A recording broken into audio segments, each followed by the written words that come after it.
You must leave this place, now. I won't abandon her. We stand together.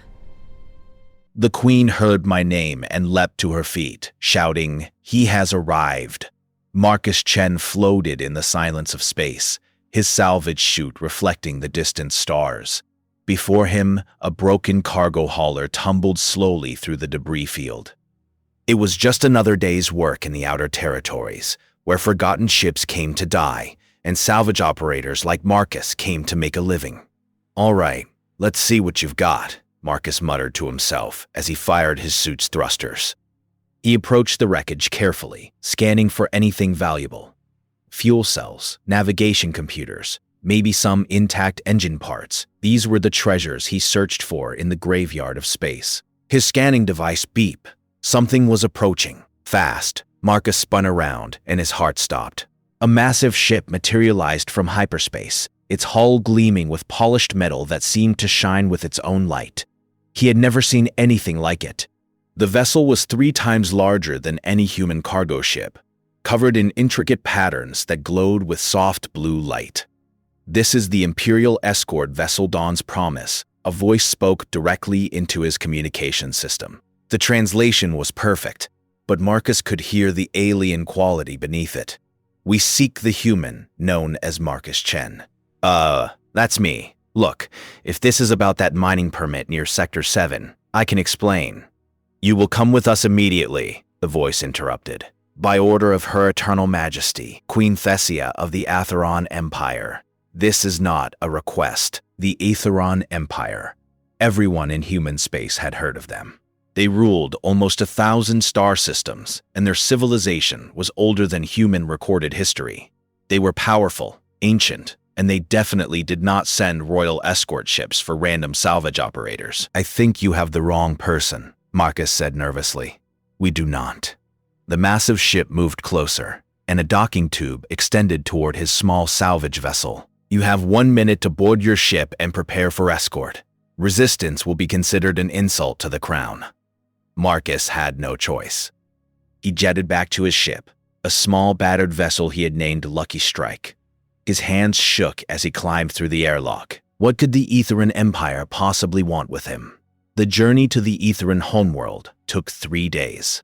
Marcus spent most of that time in his ship, which was held in the escort vessel's hangar bay. Atheron guards stood outside his door constantly. They were tall, nearly 7 feet, with smooth skin that shimmered like pearl and eyes that held 3 pupils each. They wore armor that looked like living crystal. On the second day, Marcus tried talking to them. "Can someone please tell me what's going on?" Finally, one spoke. "You are summoned by the Queen herself. That is all we can say. But why? I've never even been to Atheron space before." "You saved someone," the guard said quietly. "Someone very important." Marcus frowned, thinking back. He had pulled a few people from damaged ships over the years. It was just part of the job. You didn't leave people to die in space, not if you could help it. Who did I save? On the 3rd day, they arrived. Marcus pressed his face against the viewport and gasped. The Atheron homeworld hung in space like a jewel. 3 moons orbited around it, and a ring of space stations formed a crown above its atmosphere. The planet itself glowed with cities that covered entire continents, connected by lights that traced beautiful patterns across the surface. "Beautiful, isn't it?" a new voice said behind him. Marcus turned. An Atheron woman stood there, wearing robes of deep purple. She was shorter than the guards, more slender, and her eyes seemed kind. "I am Ambassador Kira," she said. "I will guide you through the court protocols. The Queen wishes to see you immediately upon landing. Please, just tell me." Kira studied him for a long moment. 3 years ago, you found a damaged shuttle near the Broken Stars Nebula. Do you remember?" Marcus thought back. "Yeah, I remember." The shuttle was torn apart by debris. There was one survivor, unconscious. I patched her injuries, gave her oxygen, and dropped her at the nearest station. She never even woke up. "She woke up later," Kira said softly, "and she told her mother what happened. How a human stranger saved her life and asked for nothing in return. How he said helping people was just the right thing to do." "Okay," Marcus said slowly. So what does that have to do with... The woman you saved was Princess Lyrae, Kira interrupted, the only daughter of Queen Thessia, the heir to the Aetheron Empire. Marcus felt his legs go weak. He sat down heavily on a storage crate. In our culture, Kira continued, a life debt to royalty is sacred. The queen has been searching for you for 3 years, and now, finally, you will receive the honor you are owed. The ship began its descent. Marcus looked out the viewport again and saw a massive crystal palace rising from the planet's surface, larger than any city he had ever seen. What happens now? He whispered. Now, Kira said, you meet the queen. And Marcus Chen, your life will never be the same again. A dog. Surrounded by thousands of Aetheron nobles, they wore elaborate clothes of every color, their armor and jewelry catching the light. All of them turned to stare as Marcus descended from the escort ship. He had never felt so small, so out of place. He was just a salvage operator in a worn flight suit, surrounded by an empire's worth of nobility. Guards formed a path through the crowd. Marcus walked forward on shaking legs, following Ambassador Kira through massive doors that opened into the throne room. The chamber was so large that clouds seemed to drift near its ceiling. Pillars of crystal rose on either side, and holographic displays showed star systems throughout the empire. At the far end, on a throne that seemed carved from a single massive diamond, sat Queen Thessia. She was ancient, perhaps thousands of years old, with skin that glowed with soft light and eyes that held the wisdom of ages. Marcus walked forward. The crowd fell silent. Every eye in the vast chamber watched him. An attendant stepped forward and announced in a booming voice, Marcus Chen, human salvage operator of the Outer Territories. And then something happened that no one expected. Queen Thessia, who had not stood to greet a visitor in over 200 years, leapt to her feet. Her voice rang out across the chamber, filled with joy and relief. He has arrived! The entire throne room fell into stunned silence. Marcus stood frozen, unsure what to do. Around him, thousands of Aetheron nobles stared with wide eyes. Some whispered to each other in shock. The queen had stood for him, a human nobody from the edge of known space. Queen Thessia descended from her throne with grace that seemed impossible for someone so ancient. She moved down the crystal steps, her robes flowing behind her like liquid silver. The crowd parted as she approached Marcus directly. 3 years, the queen said, her voice warm but carrying easily through the vast chamber. For 3 years, I have searched every corner of the galaxy for the man who saved my daughter's life. Marcus swallowed hard. Your Majesty, I didn't know who she was. I just did what anyone would do. A ripple of surprise moved through the crowd. Apparently, that was not the response they expected. The queen smiled. That is precisely why you are here, Marcus Chen. You acted without knowing who she was, without expecting reward, without any obligation. She turned to address the court. Bring forth Princess Lyrae. The crowd shifted, and a figure emerged. Marcus recognized her immediately, even though he had only seen her unconscious 3 years ago. Princess Lyrae was tall and elegant, with the same glowing skin as her mother. But her eyes were younger, brighter, filled with curiosity rather than ancient wisdom. She approached Marcus and bowed her head, a gesture that made several nobles gasp. You saved my life, she said simply. I never had the chance to thank you. You didn't need to, Marcus said awkwardly. Really, it was nothing special. Your shuttle was damaged, you were hurt, and I had medical supplies. Basic human decency, that's all. Basic human decency, the queen repeated, as if tasting the words. In Aetheron culture, Marcus Chen, what you did creates a life debt of the highest order. You preserve the royal bloodline. You ensured the future of our empire. There is no greater deed. She clapped her hands once, and attendants rushed forward carrying chests that gleamed with precious metals. Name your reward. Wealth beyond measure. A fleet of ships? Your own territory? A noble title with land spanning 10 worlds? Anything within my power is yours. Marcus looked at the chests, then at the expectant faces around him. He thought about his small ship, his simple life salvaging in the quiet of space. Your Majesty, I really don't need all that. Maybe just some repairs for my ship? New navigation system would be nice, and safe passage back home. The throne room erupted in shocked murmurs. Ambassador Kira, standing nearby, looked like she might faint. You refuse the Queen's generosity? A harsh voice cut through the noise. A tall Atheron man stepped forward from the crowd. He wore black armor decorated with silver markings, and his three-pupiled eyes held cold calculation. This is Lord Vexthor, High Commander of the Imperial Fleet, Kira whispered urgently to Marcus. Lord Vexthor approached with measured steps. Your Majesty, surely this human does not understand the honor being offered. Perhaps he is too simple to grasp the significance. Marcus felt his face flush with anger, but before he could respond, Princess Lyrae stepped between them. Lord Vexthor, you will not insult my savior in my presence. Vexthor said smoothly. Humans are a young species, barely spacefaring. How can they understand concepts of honor that our civilization has refined over 10,000 years? I understand honor just fine, Marcus said, his voice steady despite his nervousness. I also understand that helping someone shouldn't come with strings attached. I didn't save the princess expecting payment. I did it because it was right. Because it was right, the Queen repeated softly. She looked at Marcus with something like wonder. Princess Lyrae, tell the court why you never revealed your identity to this man. Lyrae turned to face the assembled nobles. When I woke in the medical station, I asked about my rescuer. The staff told me a human salvage operator had brought me in and left immediately, refusing even basic compensation for the medical supplies he used. I was curious, so I followed him. I watched you for 2 weeks in disguise.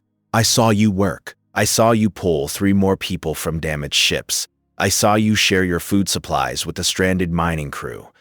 I saw you repair a broken communication relay that wasn't even your responsibility, just because a colony world needed it. She turned back to the court. I wanted to see if humans truly possessed honor without the elaborate codes and rules we use, and I found something better.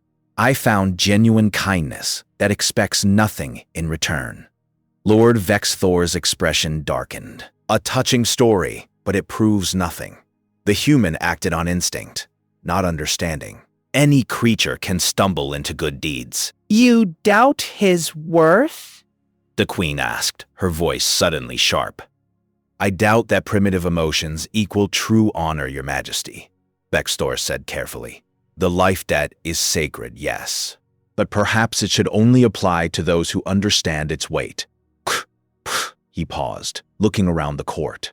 Several nobles nodded in agreement. I propose a test.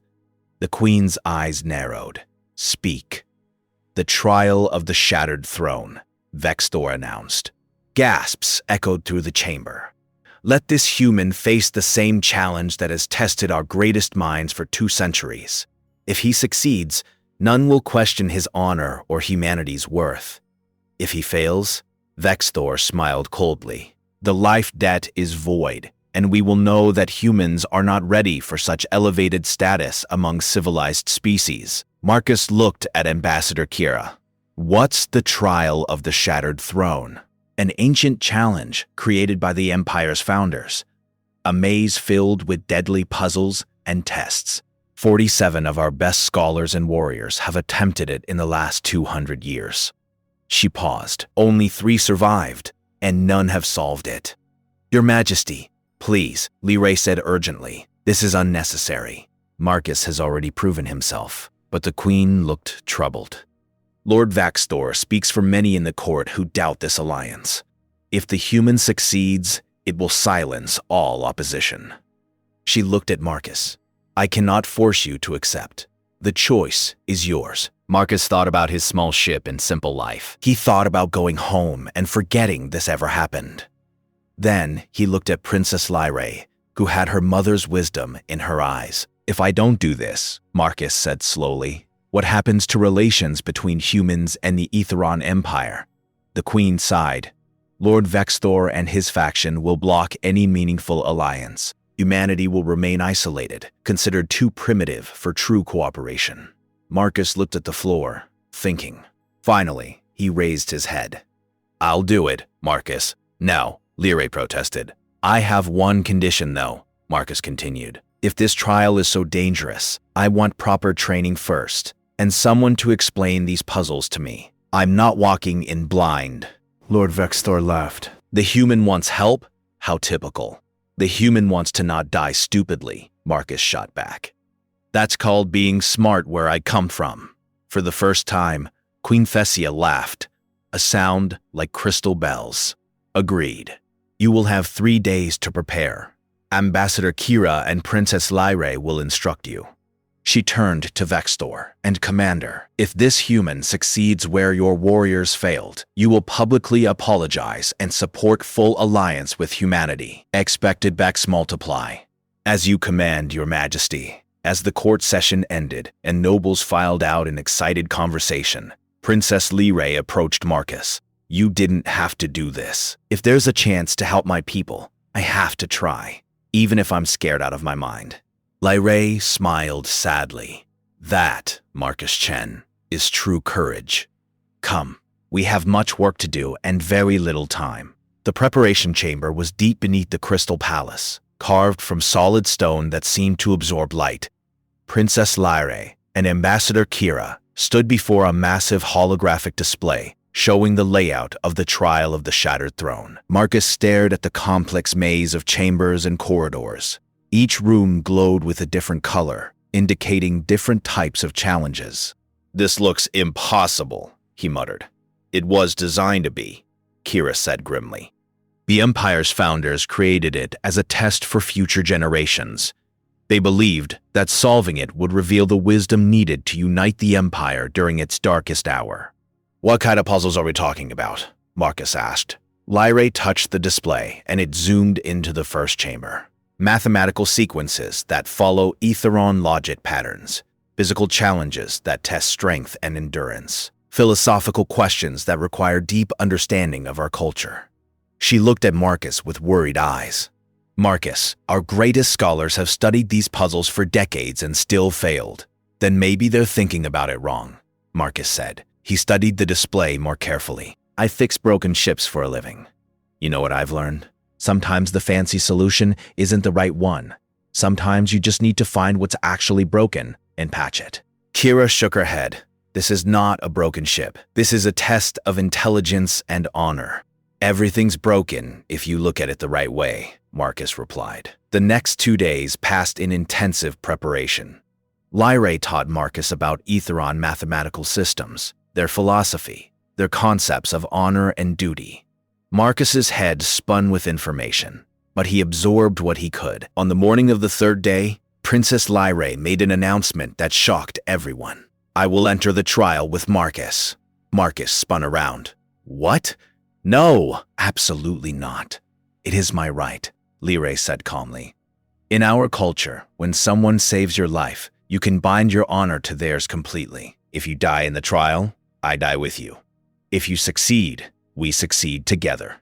That's insane, Marcus protested. I'm not letting you risk your life because of some honor code. You do not let me do anything, Lyrae said with a slight smile. I choose this freely. Besides, you will need a guide inside, someone who understands the language and symbols. Marcus wanted to argue more, but he saw the determination in her eyes. It reminded him of his own stubbornness. Fine, but if things get too dangerous, you run. Deal?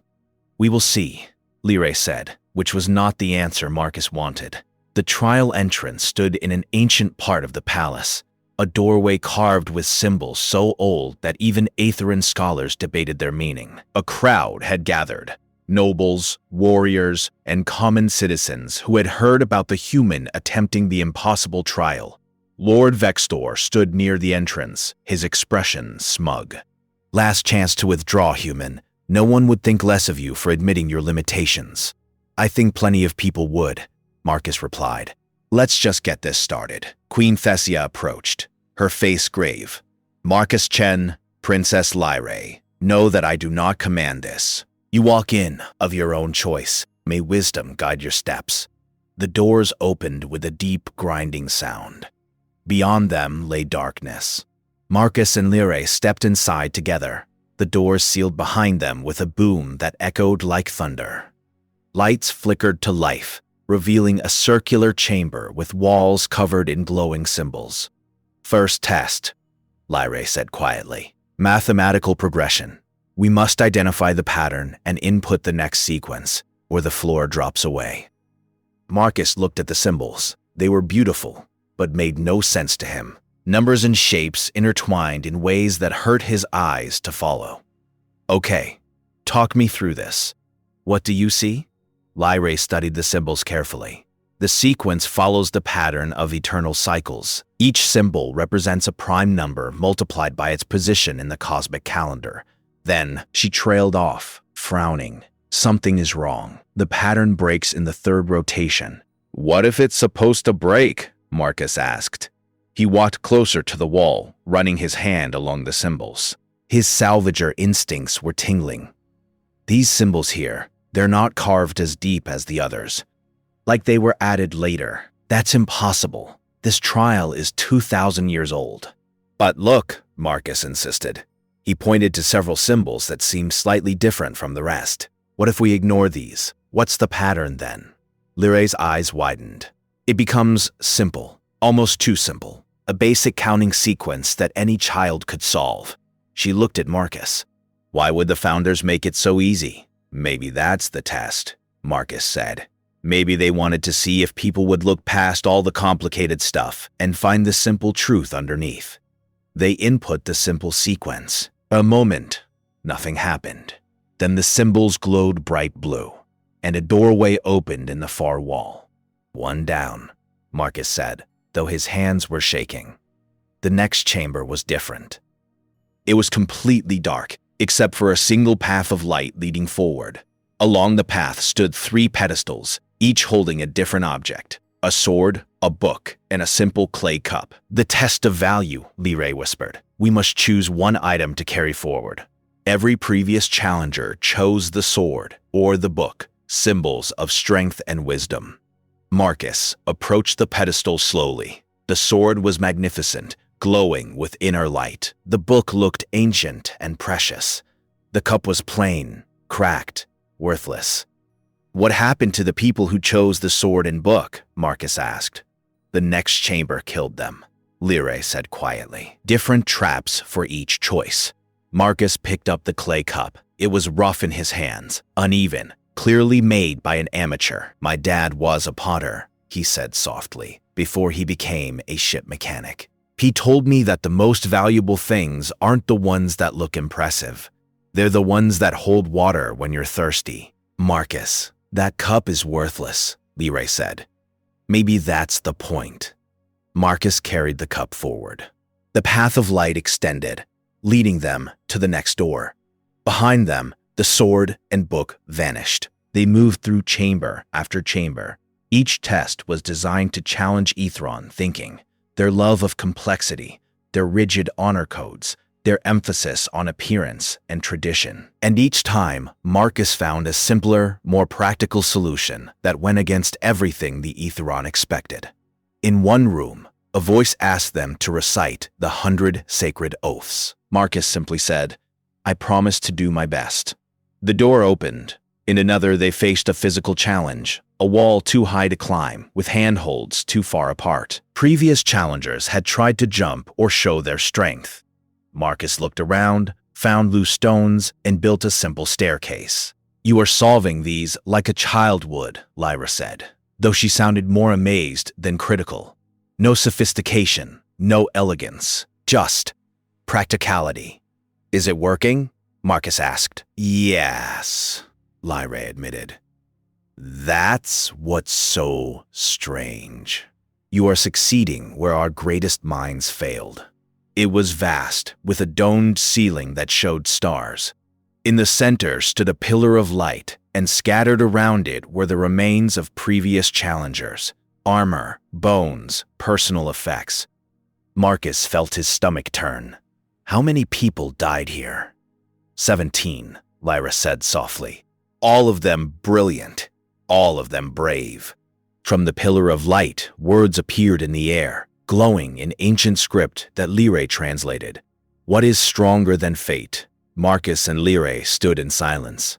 The question hung in the air like a weight. This was it, the final test, the one that had killed everyone who came before. Our philosophers have debated this question for centuries, Lyre said. Some say honor is stronger than fate. Others say destiny itself. Some believe the answer is love, or duty, or will. Marcus thought about his simple life. He thought about pulling Princess Lyre from that wrecked shuttle, not because of fate or destiny, but because he chose to help. He thought about deciding to enter this trial, not because he had to, but because he wanted to help his people. He looked at the question again and smiled. I think I know the answer.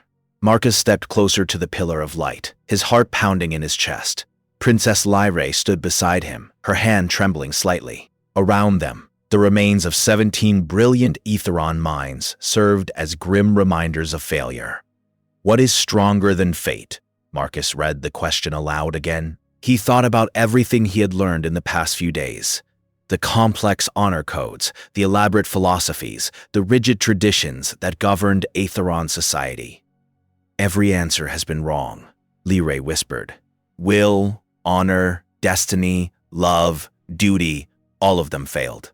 Marcus, maybe there is no right answer. Maybe this is just a cruel trap. No, your founders weren't cruel. They were trying to teach something. He looked at Lyre. Your people follow strict codes, right? Everything is predetermined by tradition and honor. You do things because it is expected, because it is your duty. Yes, Lyre said, confused. That is how civilization functions. But what about choice? Marcus asked. What about deciding for yourself what's right, even when it goes against what everyone expects? He turned back to the pillar and spoke clearly. Choice. Nothing is stronger than fate, because fate only exists if we accept it. We always have a choice. For a long moment, nothing happened. Marcus held his breath. Had he gotten it wrong? Would this chamber become his tomb, like it had for so many others? Then the pillar of light exploded outward, but not with destructive force. It spread like a wave of warmth, washing over them both. The stars in the dome above began to move, showing patterns and images. The floor beneath them shifted, and a platform rose from the center where the pillar had been. On it sat not treasure or weapons, but a simple crystal tablet covered in writing. Lyre gasped as she read. It's a message. From the founders. Her voice shook with emotion as she translated. To whoever solves this trial, know that we have seen the future shadow. Our empire will grow strong, but in our strength, we will become rigid. Our traditions will give us stability, but they will also blind us. The images in the dome shifted, showing the Aetheron Empire spreading across the stars, growing powerful and vast. Then the images darkened, showing a massive threat approaching. Ships that looked organic, alive, wrong. We encountered a young species on a small blue world. Lyre continued reading. They called themselves humans. They were primitive, barely discovering metal, but we saw something in them that we had lost. The ability to choose their own path, rather than following the star's predetermined course. We left them this message. One day, the Empire will face an enemy that cannot be defeated by tradition or predictable honor. On that day, seek the humans. They will be the wild element, the unpredictable factor, the ones who can change fate itself. Marcus stared at the images of ancient Earth. They met humans thousands of years ago, during the Bronze Age. And they knew, Lyre whispered. They knew humans would be crucial to our survival. She kept reading. The enemy comes. We have seen it in our calculations. A force called the Convergence. A hive mind that consumes galaxies by eliminating chaos, by removing choice, by making everything predictable.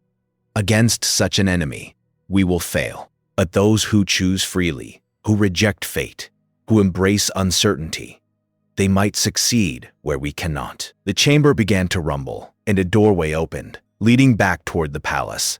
But Marcus and Lyre stood frozen, processing what they had learned. We need to tell my mother, Lyre said urgently. Immediately.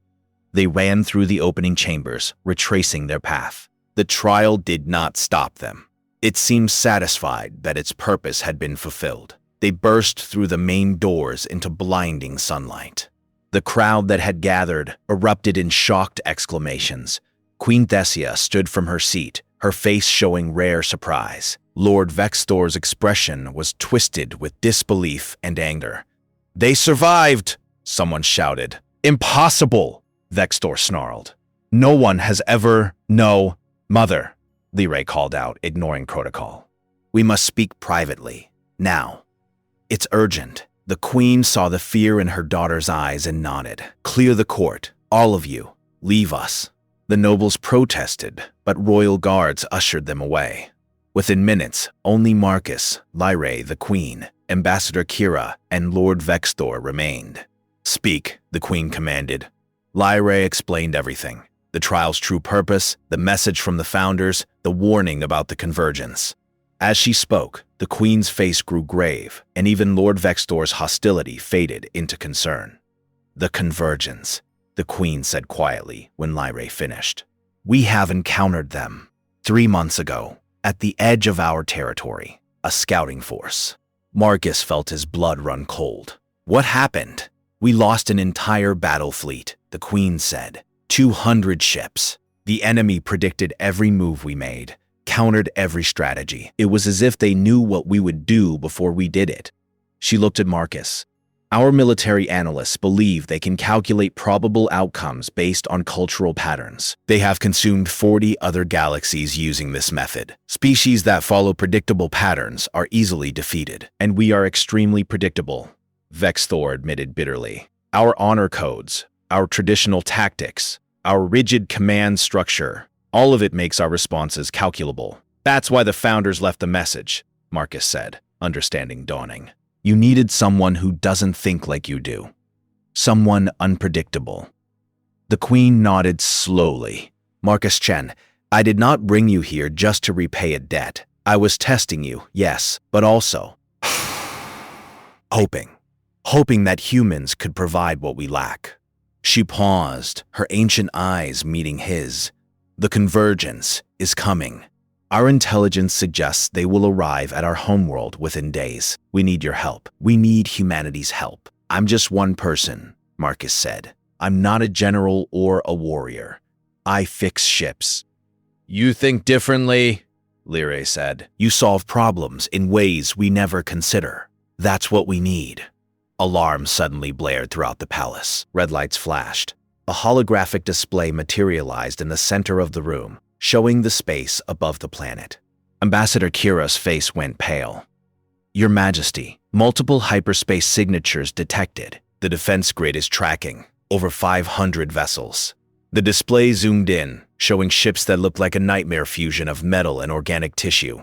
They moved in perfect formation, emerging from hyperspace like a swarm of insects. "The convergence," the queen breathed. "They're here.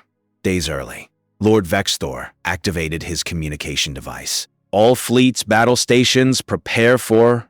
"Wait," Marcus said. Everyone turned to look at him. "If they predict your every move, then following your normal military response is suicide." "What do you suggest?" Vextor demanded. "We are warriors. We fight." Marcus looked at the display, his mind racing. He thought about how he approached broken ships, how he had solved the trial, how humans had survived countless disasters on Earth. "We don't follow the plan they expect. We do something completely crazy." "Explain," the queen commanded. Marcus took a deep breath. "Your Majesty, I need access to your military command center. And I need your commanders to trust me, even when my ideas sound insane." He looked at the approaching fleet. "Because if we're going to beat an enemy that calculates probability, we need to become impossible to calculate." Then she stood. "So be it. Marcus Chen, I hereby grant you emergency authority as strategic advisor. Lord Vextor, you will assist him." Vextor's jaw clenched, but he bowed. "As you command." "Princess Lyrae, Ambassador Kira, prepare evacuation protocols for the civilian population," the queen continued. "We may not win this battle." "We'll win," Marcus said, with more confidence than he felt. We just have to teach them that humans don't play by the rules. The military command center was a massive circular room filled with holographic displays showing the battle unfolding in space. Aetheron commanders stood at their stations, their faces tense as they watched the Convergence fleet approach in perfect formation. Marcus stood at the center console, beside Lord Vextor, who studied the enemy movements with growing frustration. They know exactly where our defense platforms are positioned. They are avoiding our strongest weapons and targeting our weak points. Because you position your defenses the same way every time, Marcus said, studying the display. Traditional military doctrine, right? Strongest forces protecting the most valuable targets? It is the logical approach, Vextor replied stiffly. And that's why they're beating you. Marcus pointed at the screen. They're like a chess computer playing against someone who always opens the same way. They have already calculated your next 20 moves. One of the commanders turned toward them. Our fleet is ready to engage. Standard formation Beta 7. Awaiting orders. No, Marcus said quickly. Cancel that. Don't use any standard formation. Vexthor's expression darkened. Human. Our formations have been perfected over thousands of years of warfare. They maximize our fighter power while minimizing vulnerabilities, which means the Convergence has already figured out how to counter them, Marcus insisted. He turned to the Queen, who watched from an elevated platform. Your Majesty, I need your commanders to trust me. This will sound crazy, but it's our only chance. Queen Thessia nodded slowly. Speak your strategy, Marcus Chen. Marcus took a deep breath. First, I want half our fleet to retreat. Just turn around and run. The command center erupted in shocked protests. Retreat, Vextor roared. That is cowardice. It violates every principle of honor. Exactly, Marcus said. It's something you would never do, which means they won't expect it. They have calculated that you will defend your homeworld to the last ship. Prove them wrong. And what purpose does this serve? One commander demanded. It creates doubt, Marcus explained. Right now, they think they know everything about you. But if you do something that goes against your culture, against your honor codes, their calculations start breaking down. Princess Lyrae, who had entered the command center, stepped forward. He is right. The trial taught us this. Sometimes we must choose differently, even when it seems wrong. The Queen considered for a long moment. Lord Vextor, order half the fleet to retreat. Make it look genuine, like we are abandoning the planet. Vextor looked like he might argue, but he bowed his head. As you command. He gave the orders through clenched teeth. On the displays, half the Aetheron fleet turned and began moving away from the planet. The Convergence fleet hesitated, just for a moment, but it was noticeable. Their perfect formation wavered slightly. They are confused, one commander said with wonder. The enemy is recalculating. Good, Marcus said. Now, the ships that stayed, I want them to break formation completely. No patterns, no coordination. Every captain makes their own decisions about where to go and what to target. That is chaos, Vextor protested. Our strength is in coordinated strikes. Your strength is in being unpredictable, Marcus countered. Trust me, please. The Queen nodded again. Do it. The remaining Aetheron ships scattered like leaves in the wind, each moving independently. Some dove toward the planet, others swung wide. A few even fired on empty space as if targeting invisible enemies. The Convergence fleet's formation collapsed entirely. Their ships began moving erratically, trying to respond to threats that followed no pattern. Several of their vessels collided with each other. It is working, Lyrae exclaimed. They cannot predict chaos. Now the hard part, Marcus said. He looked at Vextor. I need volunteers for a suicide mission, ships that will pretend to surrender and get close to their command vessels.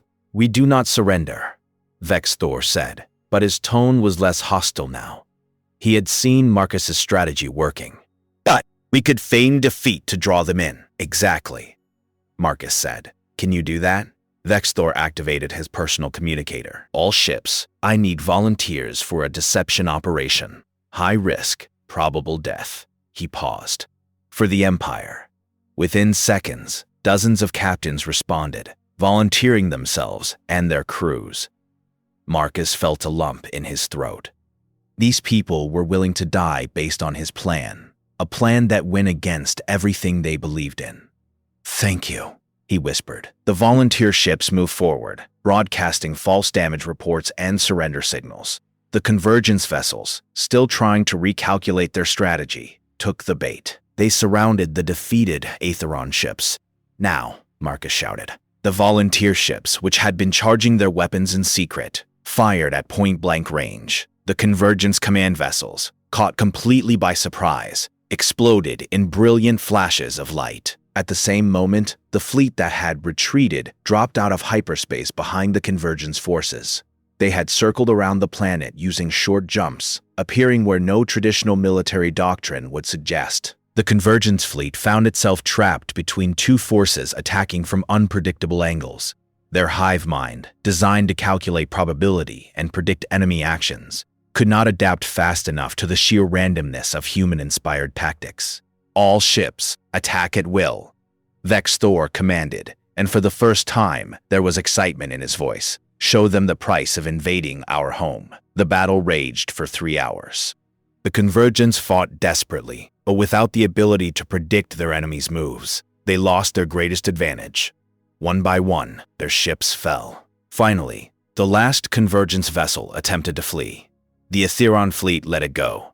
Another unpredictable choice that Marcus suggested. "Let them report back that we cannot be calculated," he said. "Make them fear coming here again." When the battle ended, the command center erupted in cheers. Commanders embraced each other, celebrating the impossible victory. The Queen descended from her platform, tears streaming down her face. "We won," she said simply. "For the first time, we defeated the convergence." Lord Vexthor approached Marcus slowly. The proud commander looked exhausted but humbled. "I was wrong about you, Marcus Chen. About all humans." He dropped to one knee. "You saved not just my queen's daughter, but our entire civilization. I apologize for doubting your worth." Marcus helped him to his feet, uncomfortable with the gesture. "You don't need to kneel. We think differently, that's all. Neither way is better, but together, we are stronger." Princess Lyrae hugged Marcus tightly. "You did it.